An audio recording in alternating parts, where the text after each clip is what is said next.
ఓం శ్రీ సాయినాథాయ నమః. అందరికీ నమస్కారం అండి. Welcome to our channel Sai Amruthavani. ఎలా ఉన్నారు అందరూ? ప్రతి ఒక్కరూ షిరిడి సాయినాథుని ఆశీస్సులతో సుఖ సంతోషాలతో బాగుండాలని మనస్ఫూర్తిగా కోరుకుంటున్నాను. తల్లి, నేను ఈరోజు నీకు ఒక ముఖ్యమైన విషయం తెలియచేయాలని ఈ సందేశాన్ని పంపిస్తున్నాను. నీవు నా బిడ్డవైతే విను, లేకపోతే నీ కర్మకే నిన్ను వదిలేస్తాను. నీ భవిష్యత్తు నీకు తెలుసా తల్లి? అలాంటప్పుడు నీవు దాని గురించి చెడుగా ఎలా ఆలోచించగలవు? అదేనా నువ్వు నా మీద పెట్టుకున్న నమ్మకం? నేను నిన్ను నమ్ముతున్నాను, విశ్వసిస్తున్నాను. బాబా, తండ్రి, నాన్న అని నీకు నచ్చినట్లుగా అంటున్నారే, మరి పరిస్థితి వచ్చినప్పుడు మీరు ఆందోళన ఎందుకు చెందుతున్నారు? అలాంటప్పుడు నేను నీ జీవితంలో అద్భుతాలను చూపిస్తానని ఎలా అనుకుంటున్నావు తల్లి? మీరు ఇలానే చింతిస్తూనే ఉంటే కనీసం నా అద్భుతాలను మీరు గుర్తించగలరా? మీకున్న భయము మరియు మీ సమస్యలు, సందేహాలన్నిటినీ నా పాదాలపై వదిలేయండి. అచంచలమైన విశ్వాసం నాపై ఉంచండి. కాస్త ఓపిక పట్టండి తల్లి. మీరు దేనిని కోల్పోరమ్మా. నేను చాలాసార్లు మీకు అరుదైన అవకాశాలను చాలా ఇచ్చాను. మీరు వాటిని గమనించకుండా నన్ను పదే పదే నిందించారు. నిన్నే నమ్మాము, ఏది చెయ్యవు అని మీరు గుర్తించలేకపోతే అది నీ తప్పు కానీ నాది కాదు కదా తల్లి. నేను నీకు ఒక అద్భుతమైన కథ చెప్తాను, విను. ఒకరోజు నా భక్తుడు ఒకడు మసీదుకు వచ్చి, నాకు ఒక అద్భుతమైన అవకాశాన్ని ఇవ్వండి బాబా, నా జీవితం సంతోషంగా ఉండటానికి అని అడిగాడు.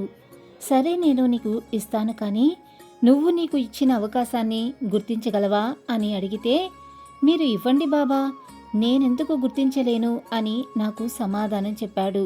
సరే అయితే నీకు నీ జీవితం కోసం ఒక అద్భుతమైన అవకాశాన్ని ఇస్తున్నా నాయనా, ఇంకా వెళ్ళిరా అనగానే నా భక్తుడు నా ద్వారకామాయి నుండి తన ఇంటికి వెళ్లే దారిలో అతడికి ఒక అద్భుతమైన పురాతన కాలం నాటి పుస్తకం ఒకటి దొరికింది.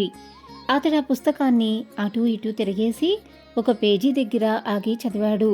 గంగా నది ఒడ్డున ఒక ప్రాంతంలో మహిమలున్న రాళ్ళు ఉంటాయని, స్పర్శకు వెచ్చగా ఉండే ఆ రాళ్లతో ఏ వస్తువుని తాకినా అది బంగారంగా మారిపోతుందని అక్కడ రాసి ఉంది.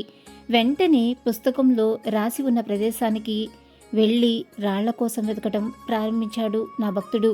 ఒక్క రాయి దొరికినా తన జీవితం మారిపోతుందనే ఆశ అతడిది. నది ఒడ్డున వారం రోజులు వెతికిన విలువైన రాయిని గుర్తించలేకపోయాడు. అయినా అతడు వెతుకుతూనే ఉన్నాడు. 2 వారాలు గడిచాయి. రాయి జాడ కనిపెట్టలేకపోయాడు. తన బతుకును మార్చేస్తున్నందుకున్న రాయ దొరక్కపోవటం ఎంతో నిరాశ చెందాడు. ఒక్కో రాయిని తాకి చూసి అది వెచ్చగా లేకుంటే కోపంతో నదిలోకి విసిరేస్తూ ఉండేవాడు. చివరికి అతడికది అలవాటుగా మారిపోయింది. వెతగ్గా ఒకరోజు మహిమలున్న వెచ్చని రాయ అతడి చేతికి దొరికింది. ఆ వెచ్చదనాన్ని గుర్తించేలోపే అలవాటు ప్రకారం రాయిని విసిరేశాడు. రాయి చేతి నుంచి జారిపోయే ఆఖరి క్షణంలో గాని అతడి విషయాన్ని గమనించలేదు. అప్పటికే జరగాల్సిన అనర్థం జరిగిపోయింది. తన యొక్క శ్రమంతా వృధా అయిపోయింది. దీనిని బట్టి నీకు ఏమి అర్థమైంది తల్లి? అవకాశాలను నేను ఇస్తూనే ఉంటాను. అవకాశాలు అరుదుగా కూడా వస్తుంటాయి. వాటిని నువ్వు ఎంతో జాగ్రత్తగా గుర్తించి సద్వినియోగం చేసుకోవాలే తప్ప ఏమాత్రం అలక్ష్యంగా వ్యవహరించినా చేజారిపోతాయి తల్లి. నన్ను నిందించడం మానేసి నీకిచ్చిన మహా అద్భుతమైన అవకాశాలను నువ్వు గుర్తించగలిగితే నీ జీవితం ఎంతో అదృష్టమయంగా మారుతుంది. ఈ వీడియో కనుక మీకు నచ్చినట్లయితే లైక్ చేయండి. మన సాయి భక్తులందరికీ కూడా షేర్ చేయండి. మరిన్ని ఇంట్రెస్టింగ్ వీడియోస్ కోసం మన ఛానల్ని తప్పకుండా సబ్స్క్రైబ్ చేసుకోవటం మర్చిపోకండి. ఇంకొక వీడియోలో మళ్ళీ కలుసుకుందాం. అంతవరకు సర్వే జన సుఖినో భవంతు. Thanks for watching.